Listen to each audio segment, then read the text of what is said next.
E commerce में basically सबसे ज़्यादा ज़रूरी चीज़ जो है वो इंग्लिश है। आपकी कम्युनिकेशन स्किल बहुत अच्छी होनी चाहिए। प्रोडक्ट सोर्सिंग इस वजह से थोड़ा सा मुश्किल फील होता है कि उसमें आपने डिफरेंट लोगों से बात करनी होती है। मेरी तकरीबन मंथली अर्निंग जो बेसिक है वो 1,20,000 तक है, बाकी कुछ प्रोजेक्ट्स करके 1.5 लाख तक हो जाती है। मुश्किल तो कुछ भी नहीं होता, मुश्किल तो वो होता है जिसको हम मुश्किल समझ लें। आप ये ना सोचें कि आप अगर फेल हो गए तो क्या होगा, आप ये सोचें अगर आप कामयाब हो गए तो क्या होगा। प्राइवेट लेवल बिजनेस थोड़ा सा मुश्किल है क्योंकि उसमें आपने बेसिकली रैंकिंग करनी होती है, उसमें आपने एड्स के खर्चे देने हैं।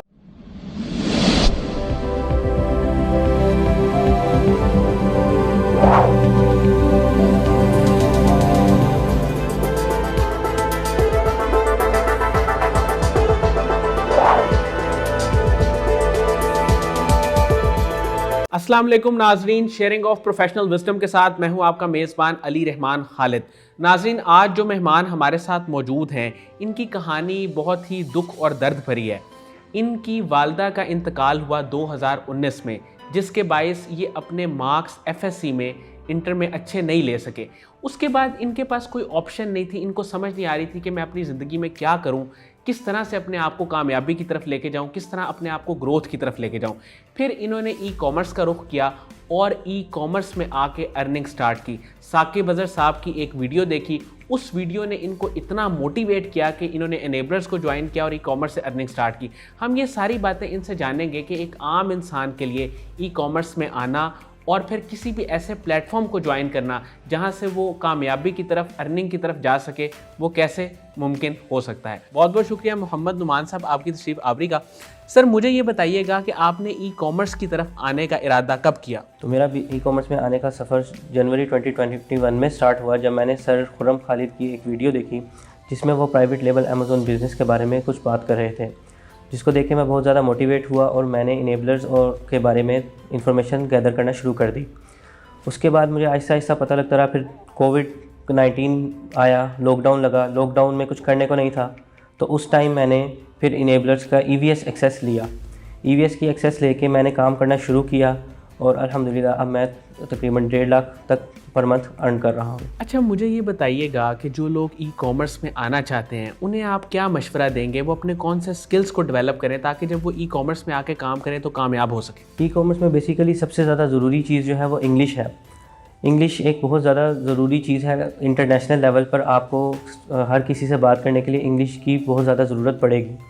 और दूसरी चीज़, आपकी कम्युनिकेशन स्किल बहुत अच्छी होनी चाहिए, जिसकी वजह से आप आराम से बाकी लोगों को कम्युनिकेट कर सकें और उनको कन्विंस कर सकें। सर, मुझे ये बताइएगा, जैसे आपने गुफ्तगू में अभी मुझे बताया था कि आपको सबसे मुश्किल काम प्रोडक्ट सोर्सिंग लगा, तो आपको क्यों मुश्किल लगा product sourcing? Basically product sourcing इस वजह से थोड़ा सा मुश्किल फील होता है कि उसमें आपने डिफरेंट लोगों से बात करनी होती है, डिफरेंट सप्लायर्स होते हैं, तो हर इंसान का डिफरेंट कैलिबर होता है, उसके हिसाब से बात करनी पड़ती है।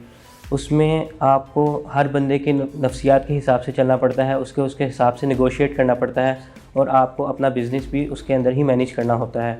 तो ये एक थोड़ा सा मुश्किल टास्क है। सर, ये तो जब हमने क्लाइंट्स को ग्रैब करना होता है या क्लाइंट्स के साथ बातचीत करनी होती है तब भी उनके मुताबिक ही चलना होता है, तो इसमें ज़्यादा मुश्किल चीज़ क्या है? इसमें ज़्यादा मुश्किल चीज़ ये है कि जो क्लाइंट्स हैं वो उनको आप समझा सकते हैं अपनी बात, वो आप उनको जब उनकी बिज़नेस के बारे में गाइड करेंगे तो वो आपके सजेशन को लेंगे, जबकि आप सोर्सिंग में आप उनको सजेशन नहीं दे रहे बल्कि आप उनको कन्विंस कर रहे हैं कि मुझे ये चीज़ अपने मार्जिन के अंदर चाहिए और गुड क्वालिटी में चाहिए, और डिफरेंट चीज़ें जो सोर्सिंग के ज़रूरी हैं वो हमें ज़रूरी होती हैं, मगर इस तरह उनको कन्विंस करना बहुत मुश्किल हो जाता है। सर, मुझे ये बताइएगा कि आपको ई कॉमर्स में आए हुए कितना वक्त हो गया है और आप इस वक्त मंथली एवरेज अर्निंग आपकी कितनी है? मुझे ई कॉमर्स में आए हुए तकरीबन 1.25 से 1.5 साल हो चुका है और मेरी तकरीबन मंथली अर्निंग जो बेसिक है वो 1,20,000 तक है और बाकी कुछ प्रोजेक्ट्स करके 1.5 लाख तक हो जाती है। सर, आपकी तालीम कितनी है और आपने एजुकेशन को भी कंटिन्यू रखा हुआ है, उस बारे में कहाँ तक पहुँचे आप?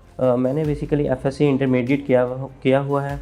उसके अलावा मैंने BBA स्टार्ट किया था जनवरी 2021 में, लेकिन उसको मैंने फ़िलहाल पोज़ किया हुआ है क्योंकि मैं अभी अपने आप को ज़रा थोड़ा सा बिज़नेस में सेटल कर रहा हूँ अमेज़ॉन के, तो इंशाल्लाह साथ साथ डिग्री भी है और साथ साथ बिज़नेस भी है। सर, आपको स्टडी मुश्किल लगी या ई कॉमर्स में आके काम करना मुश्किल लगा? स्टडी बेसिकली एक इजी चीज़ है और प्रोफेशनल लाइफ एक थोड़ी सी डिफरेंट चीज़ है। मुश्किल तो कुछ भी नहीं होता, मुश्किल तो वो होता है जिसको हम मुश्किल समझ लें, तो ये मुश्किल कुछ भी नहीं है। नहीं सर, अगर हम किसी स्टूडेंट के साथ बात करें तो वो तो यही कहता है कि पढ़ाई बहुत मुश्किल है, तो क्या ई कॉमर्स भी उतनी मुश्किल है जितनी पढ़ाई मुश्किल है? ई कॉमर्स इतनी मुश्किल नहीं है, वो आपके अपने कैलिबर पे है, आप उसको कितनी जल्दी चीज़ को पिक करते हैं और उसको समझते हैं। आप जितनी जल्दी चीज़ को समझ जाएंगे उतना आपके लिए अच्छा है।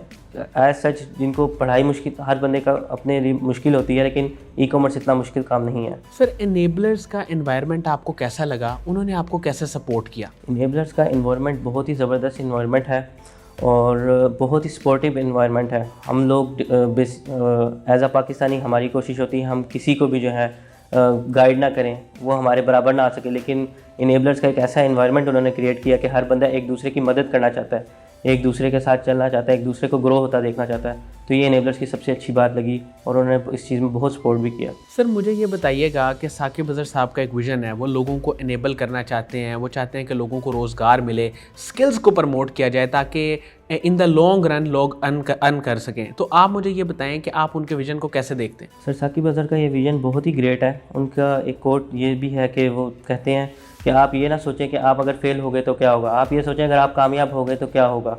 तो ये जब विज़न हम रख के चलेंगे तो इंशाल्लाह हम सब कामयाब हो सकते हैं। सर, आपके फ्यूचर गोल क्या हैं? आप प्राइवेट लेबल बिजनेस में आना चाहते हैं, होलसेल बिजनेस में आना चाहते हैं, या बतौर वर्चुअल असिस्टेंट ही कंटिन्यू करना चाहते हैं? मैं फ़िलहाल अभी वर्चुअल असिस्टेंट की सर्विसेज प्रोवाइड कर रहा हूँ और साथ साथ मैं अब अपना अमेज़ॉन FBA होलसेल का बिज़नेस भी स्टार्ट करने लगा हूँ विद इन 2 to 3 मंथ्स। तो इंशाल्लाह अब एज अ वर्चुअल असिस्टेंट और एज अ सेलर दोनों तरीक़ों से काम करूँगा मैं। सर, ज़्यादा मुश्किल चीज़ क्या है? होलसेल बिज़नेस ज़्यादा मुश्किल है या प्राइवेट लेबल बिज़नेस ज़्यादा मुश्किल है? प्राइवेट लेबल बिज़नेस थोड़ा सा मुश्किल है क्योंकि उसमें आपने बेसिकली रैंकिंग करनी होती है, उसमें आपने एड्स के खर्चे देने हैं, उसमें आपने अमेज़ॉन की फ़ीस जो है वो थोड़ी एक्स्ट्रा भी होती हैं, वो भी आपने पे करनी है।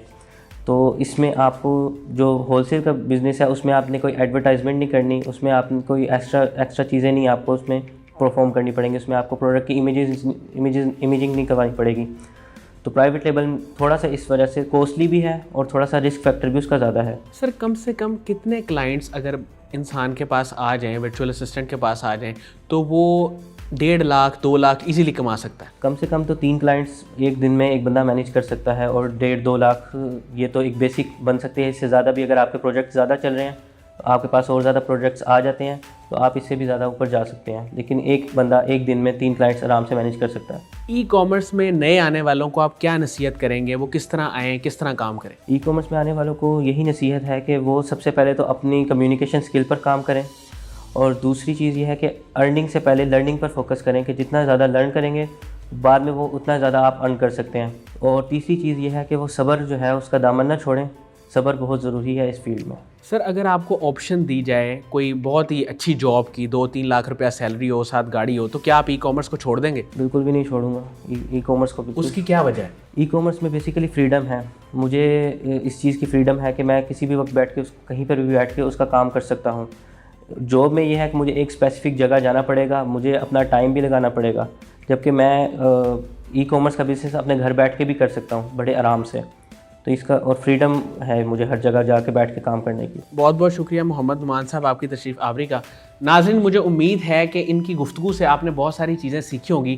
ख़ास तौर पे जो लोग ई कॉमर्स में आना चाहते हैं वो अगर अपने कम्युनिकेशन स्किल्स को और अपनी इंग्लिश को डेवलप कर लें तो वो भी ई कॉमर्स में आके अच्छी अर्निंग कर सकते हैं। इसके साथ ही इजाज़त दीजिए, अपना बहुत ही ख्याल रखिएगा। अल्लाह हाफ़िज़।